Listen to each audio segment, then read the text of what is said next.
Hey, what's going on YouTube? It's Thursday night, July 5th. Feels like a Monday night. Today felt like a Monday. Yesterday felt like a Sunday. Um, but hey, we're back. We're going to look at Greenlight Classics Part 2.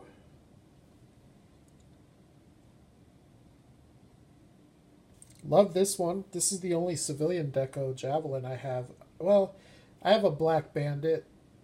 Those, maybe you could call those civilian deco. But this is the only one I have in a factory deco. And there's actually a dude in my area. I know where he lives. I've been by his house. He has this exact same car. Same color. Same white graphics on the hood.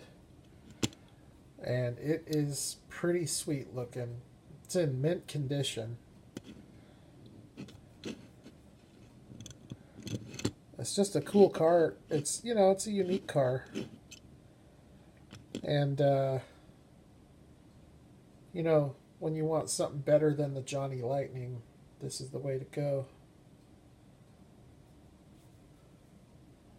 AMC Javelin, what year? 1971? Very cool car. Pretty proper looking car too. Stance is proper. Proportions look good. So I dig it. I like that car. That is from Greenlight Muscle. I don't remember which series. Real quick to kind of finish up from last night. Last night I did Dodge Chargers, but I didn't show this one, and I should have. Because this is a Hellcat, and it's probably the dopest looking Hellcat that I have. And this is from the Miho exclusive Racing Hitch and Tow. So those have kind of gone up in price. I think like the Golf one is like $25 now. They were like $15 or $18 when they came out. I think I got mine for $15 a piece. But it's awesome looking with the Mopar decos, racing wheels, slicks in the back. I like this car. And I always prefer a civilian deco, but I do like the occasional race car, racing livery.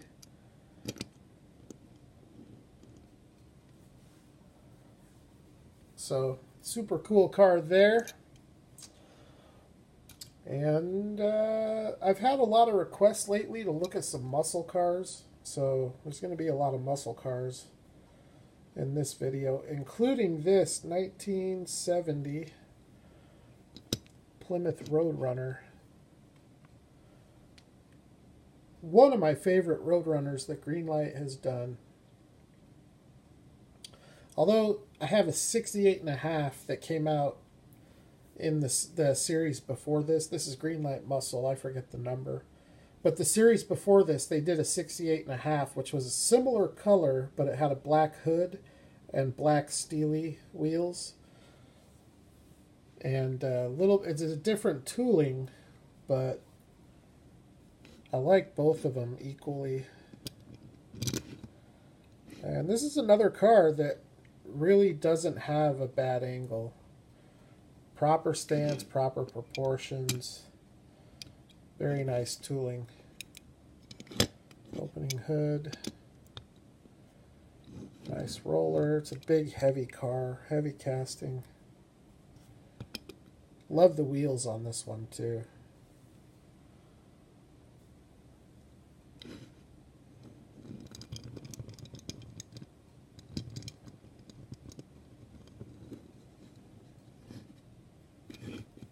So that is your 1970 Plymouth Roadrunner.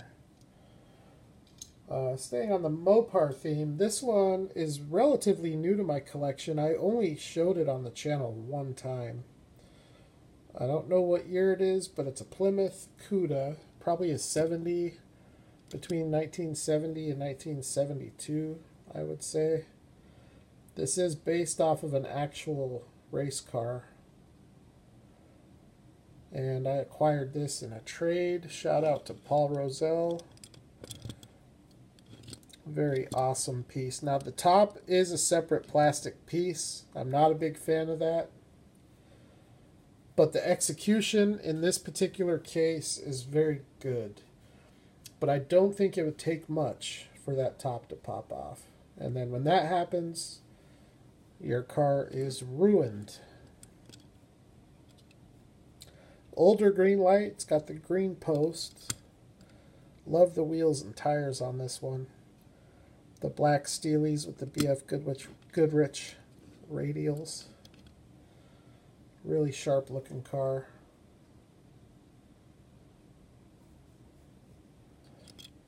Now this next one I love, but a lot of you, it may be kind of vanilla. I'll tell you why I like it. Greenlight doesn't put this car out very often. They used to back in the day, but now their tooling catalog is so extensive that they don't really repeat the older castings. Really, they only go hard and repeat a bunch of the new toolings.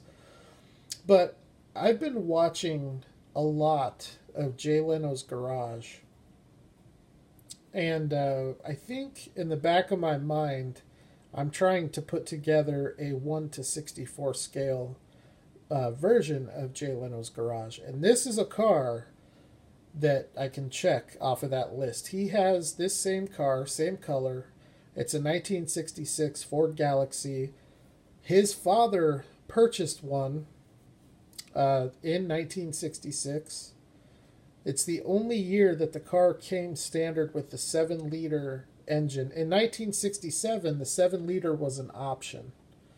But in this particular year, 1966, it came standard, and it's just a really cool car, and it's, you know, basically the exact replica of what Jay Leno has. He went and bought one and restored it.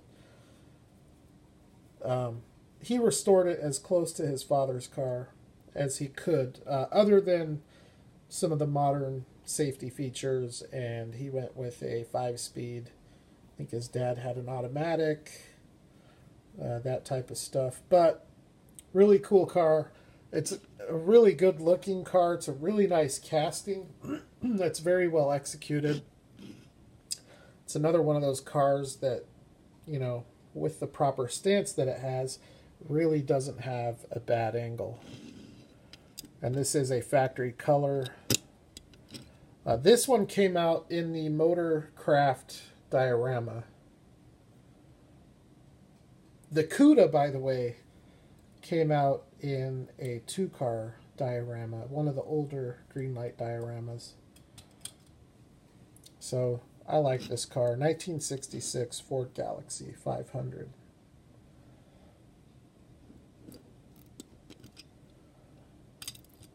This one here I got from Champion DJK. It's another older Greenlight casting with the green post. This one's fairly limited. I think they only made 2,000 of these.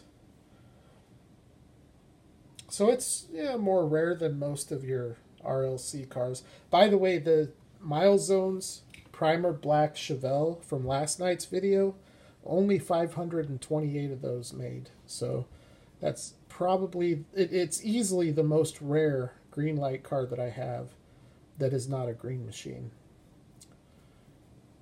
But even at 2,000, you know, it's pretty rare. These aren't all that easy to find. It's got the Greenlight 2008 rubber tires on it.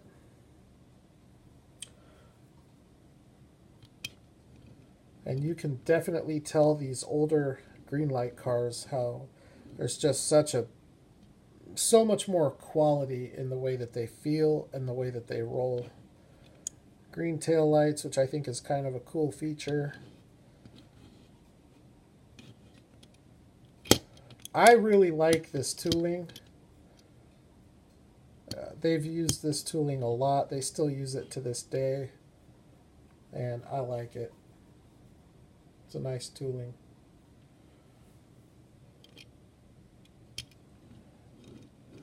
Excellent rolling car. So that is a 1968 Ford Mustang. Okay, let's get into some of the good stuff now. How about a 1974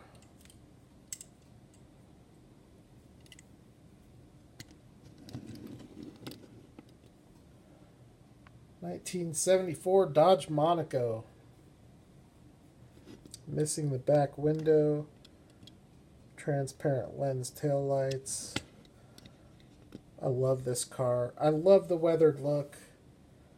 Greenlight does it really well when they want to. They do it crappy sometimes, but they also do it really, really well sometimes. Probably better than anybody outside of Auto World. Auto World has only done it on one car that I know of, but it's the nicest weathered car I've ever seen.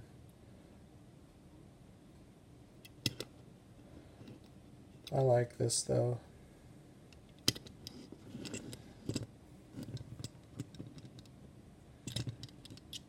Got the big push bar on the front. Old retired police car.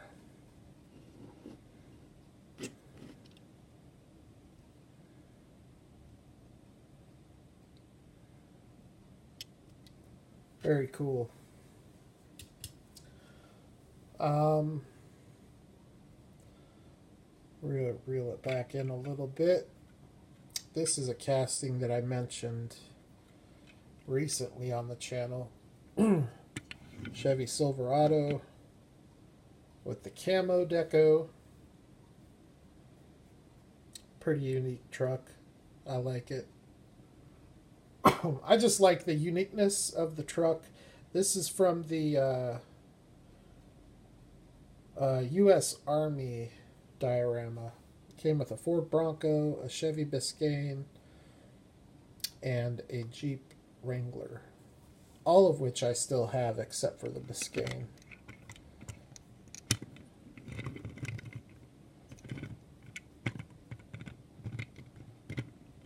This one, in fact, this one and the Bronco and the Jeep are all cars that I will keep. I also have the green machine of the Bronco. I had all the green machines and just kind of slowly sold them off, as I really don't collect green machines all that much anymore. Very particular as to which ones I get. But I do dig this truck with the Army deco. Very cool Silverado. Now it does have a plastic base. I think this was like the end of the Motor World diorama days. So there's that. I know I don't collect a lot of green machines these days, but this is one. I've offered this up for sale a few times and it never did sell. And I'm at the point with it now where I'm just going to keep it. It's a pretty tough one to find, although they did make quite a few of these by Green Machine standards.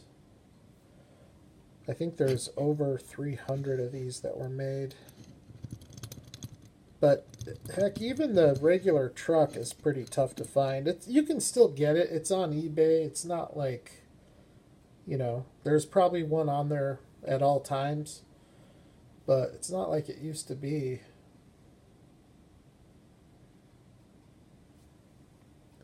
It's another weathered, roached out truck.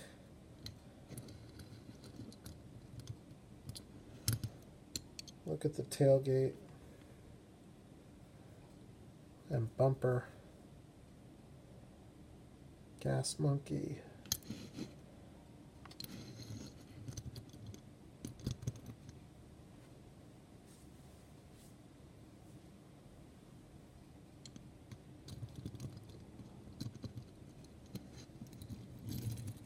And staying on that theme of pickup trucks,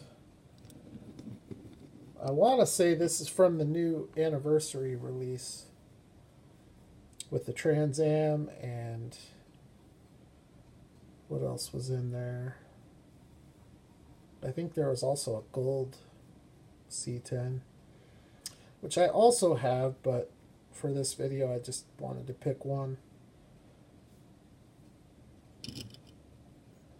I do like this truck, but I do wish it was finished more like the Ford here in the background with a weathered look.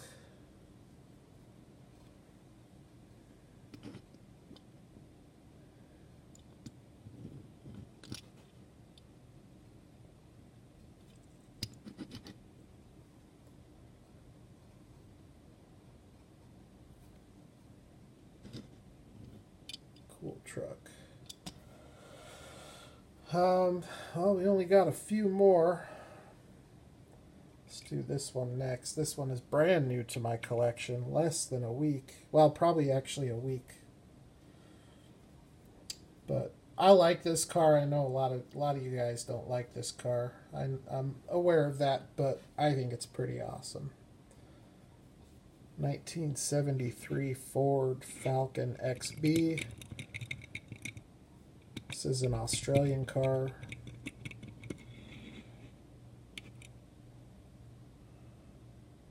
It is right-hand drive, so Greenlight did get that right. Some of my favorite wheels Greenlight has.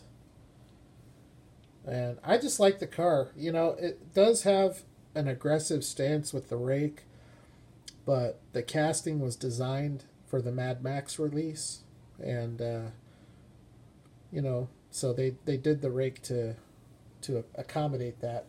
I don't think that the casting is configured to release it without the rake.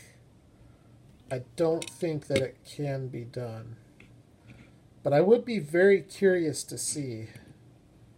Because if they could, I mean, if it could be done, I'd like to see it. I'd like to see it without the back end lifted.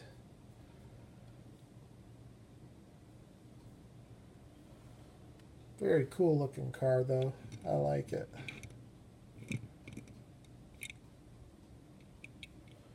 So this one only has lensed headlights.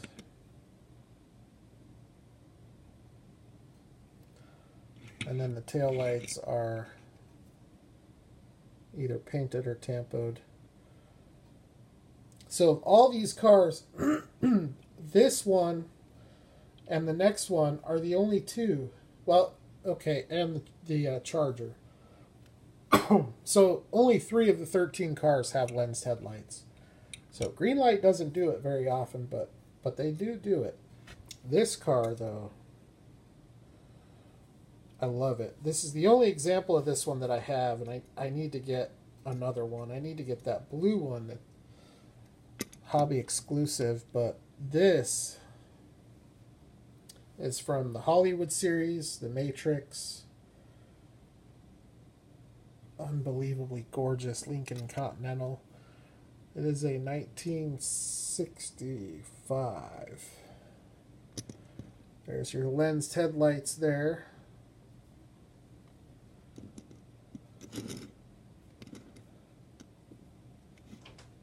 Just a big boat of a car. White wall tires. Painted tail lights.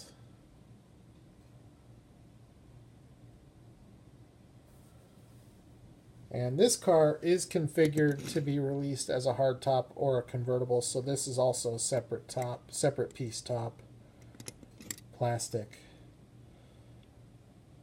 But the fit and finish of it is so much nicer. You can't even really tell.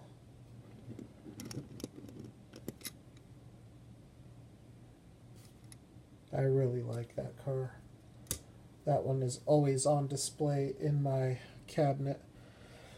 And the last car, something recently seen. I haven't looked at it since the night that I got it. I have spent a lot of time on the other two, so I wanted to just take another close look at this.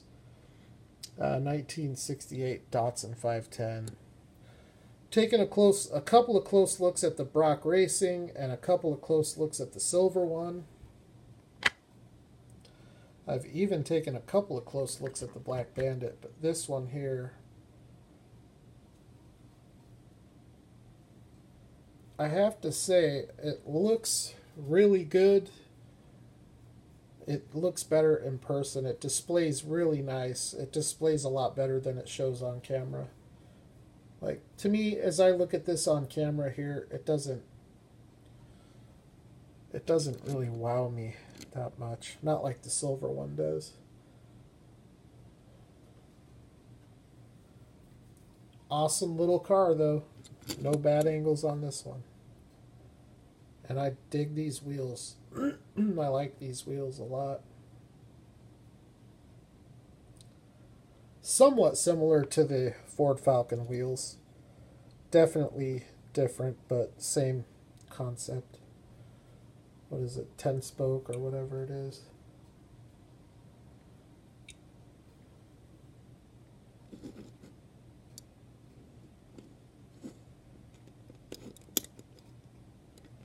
I'm not going to force that.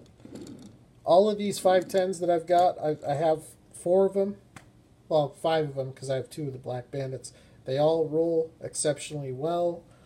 No log jamming, no wobbly tire, no wobbly wheels or anything like that.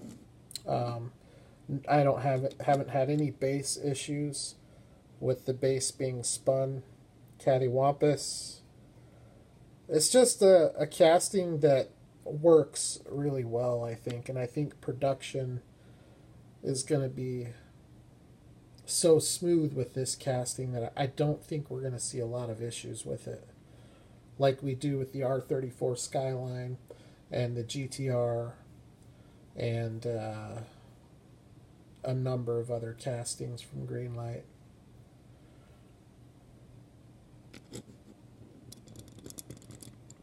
Very, very cool car. So that's it. Another 13 cars from Greenlight. We looked at 13 classics last night. Got 13 more classics tonight. And it's just 13 more reasons why I think Greenlight is the best brand to collect.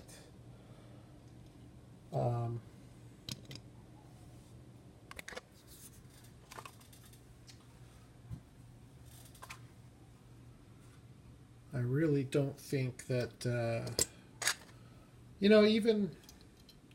even Auto World, I say this all the time. I enjoy collecting Auto World, but they just can't hang with this. Auto World's quality isn't that much better than Greenlight's selection, if that makes sense. Now, if Auto World had this tooling catalog and this amount of licensing, then it would be hands down my favorite diecast brand to collect. Arguably the best diecast brand on the planet. That Galaxie looks great.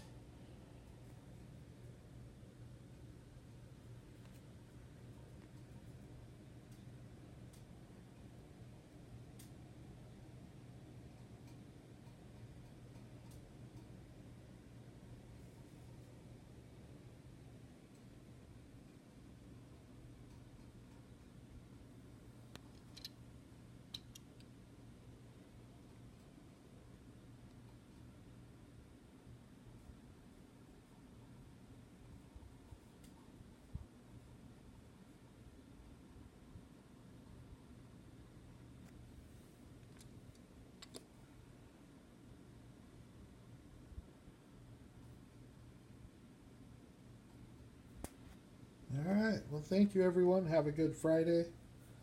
I'll be back this weekend with some more diecast. Happy hunting.